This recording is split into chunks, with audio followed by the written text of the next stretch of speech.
Okay, I want you to picture a number, a really big number. And now, just for fun, throw a few more zeros on the end. We are talking about money on a scale that is, frankly, hard to wrap your head around. It is Friday, February 6th, 2026, and if you haven't seen the headlines, Amazon just dropped their Q4 2025 earnings report yesterday. And Wow, is probably the most professional way to put it, actually. It was a blockbuster report. right. I mean, we usually think of Amazon as the everything store. You know, the drill, you need a toothbrush, a Yeah, it's toaster. a 50-pound bag of dog food. Exactly. But looking at this report and specifically where they're putting their money, it feels like they're shifting into something else. The everything engine, maybe? That's a very apt way to put it. Yeah. Because the headline number, the one that has everyone's jaw on the floor, isn't about packages, it's how much they're planning to spend. Amazon announced they expect to invest approximately $200 billion in capital expenditures in 2026 alone. 200 billion with a B. That is a staggering figure. To put that in perspective, that's like the GDP of a country like Greece. Yeah. They're spending an entire nation's economic output on what exactly? Wire and concrete. Essentially, yes. Wire, concrete, and silicon. A lot of silicon. They're pouring it all back into infrastructure. But before we begin to the nitty-gritty of what they're buying, we should probably look at the scoreboard for 2025 just to see where this confidence is coming from. For sure. The numbers were definitely strong. Net sales up 14% to $213.4 billion for the quarter. And operating income rose to $25 billion. Those are healthy numbers for a company this massive. Extremely healthy. And the engine room, AWS, Amazon Web Services, is just roaring again. Yeah, there was that period where people thought cloud growth was plateauing, but AWS sales grew 24% year over year, hit $35.6 billion. Which is the fastest growth AWS has seen in, what, 3 years? About 13 quarters, yeah. So the core business is healthy. But the mission of this deep dive isn't just to look at the past quarter. We need to unpack that $200 billion. Because Amazon is making a huge pivot toward really 3 things: AI infrastructure, custom silicon, and what they're calling agentic workflows. Agentic workflows. Okay, we're definitely going to get into that buzzword later. It sounds like something from a sci-fi novel. But first, let's follow the money. Where does it all go? You're basically buying the future of computing. Or, more specifically, you're building the physical backbone for it. Which brings us to the silicon strategy. The biggest story here isn't the cardboard boxes, it's the chips. This was a part of the report that really surprised me. I mean, I know Amazon makes chips, but I didn't realize how big of a business it had become. It is definitely not a side project anymore. Andy Jassy highlighted that their chips business, specifically Trainium and Graviton, is growing at triple-digit percentages. The combined revenue run rate is now over $10 billion. $10 billion just from their own custom chips. That is a Fortune 500 company on its own, just sort of buried inside of AWS. Precisely.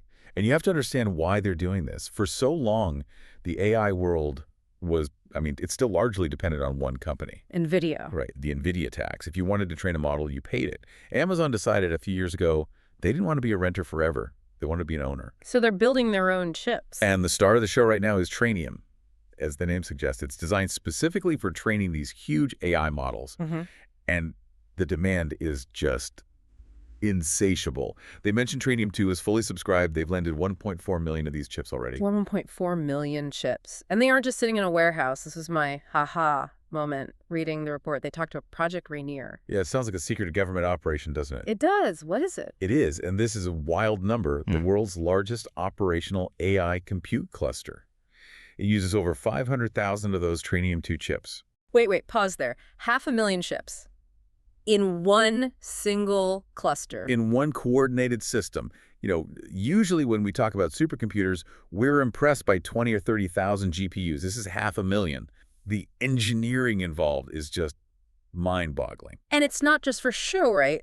Who is actually using this monster? Anthropic. They are using this cluster right now to train their Claude model. That's a massive validation. It's a huge signal to the market. When one of the leading AI labs says, "We'll trust our next-gen model to your chips," it basically says you don't need NVIDIA to build the state-of-the-art anymore. And they aren't slowing down. The roadmap looks incredibly aggressive. Very. They've already committed nearly all the supply for Trainium 3, which is coming mid-2026. Oh, yeah. And they teased Trainium 4 for 2027, promising 6 times the performance. It's a full-on arms race. But help me connect the dots for the customer here. If I'm a business, why do I care? Why not just stick with the chips I already know? Right. It really comes down to 2 things: control and cost. Look at their latest CPU, Graviton 5. It's used by something like, what, 90% of their top 1,000 AWS customers. That many. Oh, yeah. And the reason is simple. It offers, get this, 40% better price performance than the standard by 86 processors. 40%. So if I'm a company running my business on the cloud, Amazon is basically coming to me and saying, hey, use our chips, and your bill just goes down by almost half. Exactly. It's a huge margin. And once you optimize your software for their chips, well, you're locked into their ecosystem. It's a brilliant defensive moat built out of silicon. Okay, so they're building the hardware, but let's talk about the mind, the software that runs on... Agentic AI. Exactly. That phrase is all over the report. Agents. Agentic workflows. Can we break this down? How is this different from, the ChatGPT we've all been using? So for the last few years, we've been in the generative AI era. You ask a chatbot a question, it generates an answer. It's passive, it waits for you. Agentic AI is the next step. It's software that doesn't just chat, it does things. It takes action. So instead of asking, how do I fix this bug in my code, Yeah. the agent just fixes it. That is literally one of the examples they launched, an agent called Kiro, Kiro. Sounds like a sidekick in a video game. a very useful sidekick. Hmm. Kiro can autonomously handle tasks like triaging bugs. A developer can just point it to a backlog of issues, and the agent independently figures out what to do, writes the code, runs the tests, and submits the fix. That is wild. It's not just giving advice anymore. It's like an employee. It's doing the actual work. And not just for coding. They launched an AWS security agent. Now, anyone in tech knows that security reviews are a huge bottleneck. Oh, yeah. Nobody likes the security audit. Well, this agent embeds itself in the development process. It reviews design docs, scans for vulnerabilities. It can even try to hack your code before the bad guys do. That changes the speed of everything. If that review happens instantly, you can ship software so much faster. That's the promise. And Amazon is making it easy for other companies to build these agents too. Their platform, Amazon Bedrock, now hosts over 20 different models. So they have models from Anthropic, Google, Mistral. And their own expanded Nova family, Hmm. which leads to something they launched called Nova Forge. What's that exactly? It's a smart move. Nova Forge lets companies pre-train Amazon's models on their own proprietary data. Think of it like sending the generic AI brain to your company's university where it learns all your specific jargon and internal rules. So businesses can switch models without rewriting code, pick the best agent for the job, and train it on their own secrets. It's like an app store for enterprise intelligence. And that flexibility is key.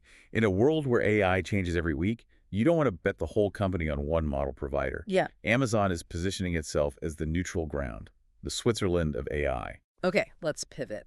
We've talked about chips and coding agents, which is great for the CTOs listening. But how does this $200 billion reach the person buying toothpaste, the person looking for running shoes?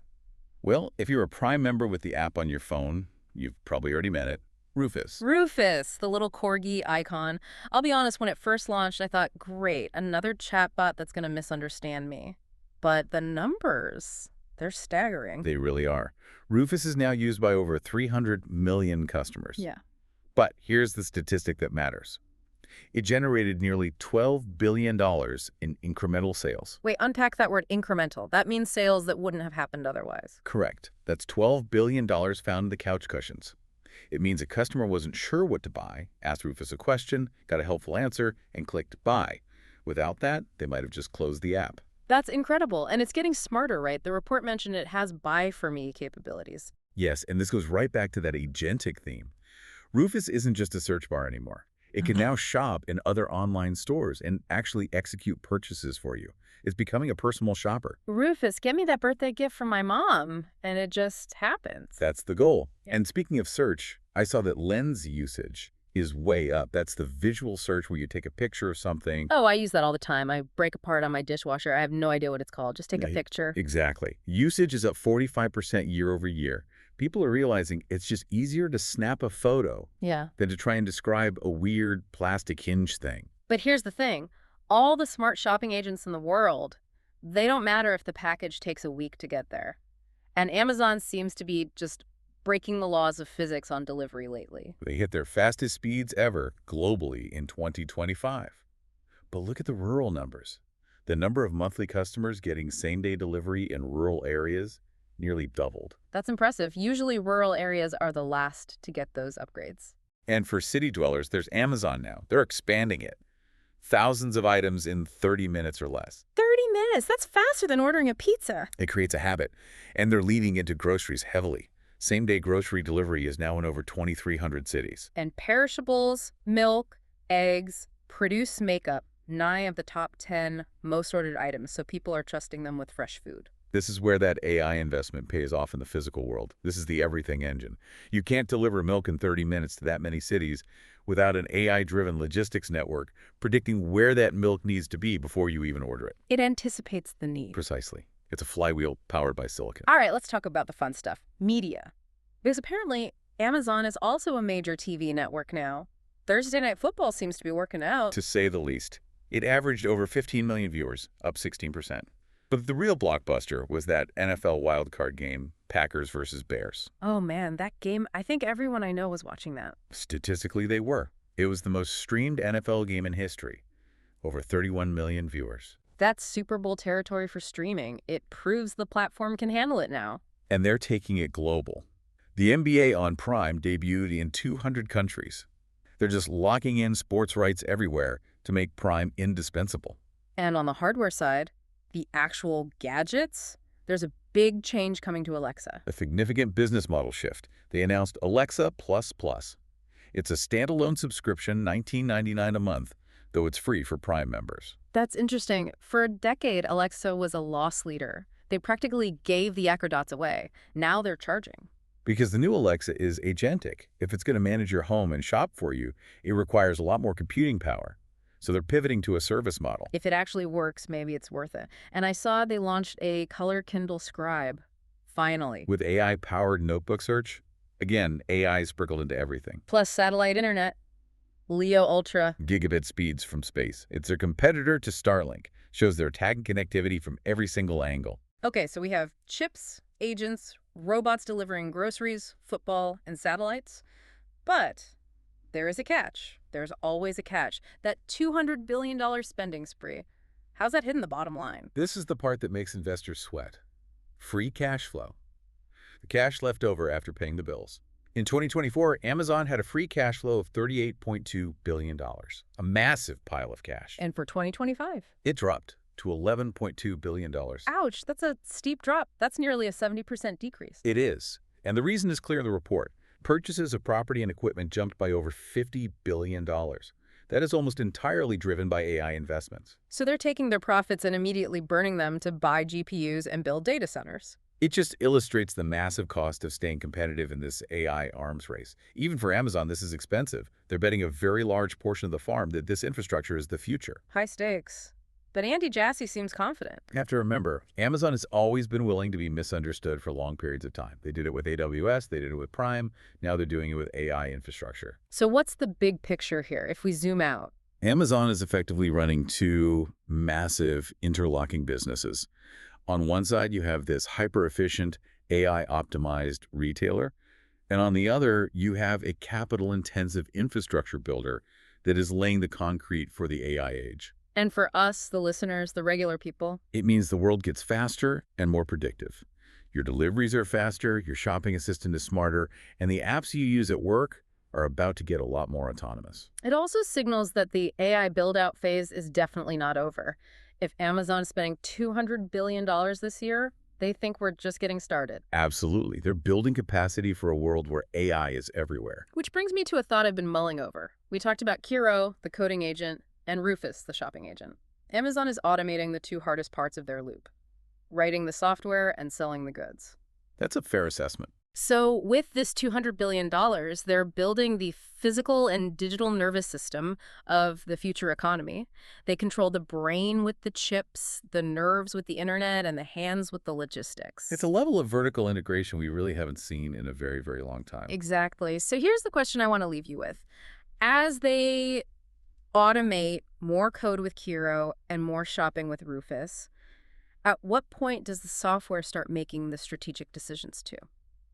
If the agent knows the code better than the developer and the shopping assistant knows the customer better than the marketer who's really running the store. That is the multi-billion-dollar question. Something to think about while you wait for your 30-minute grocery delivery. Thanks for joining us on this deep dive. Always a pleasure. We'll see you next time.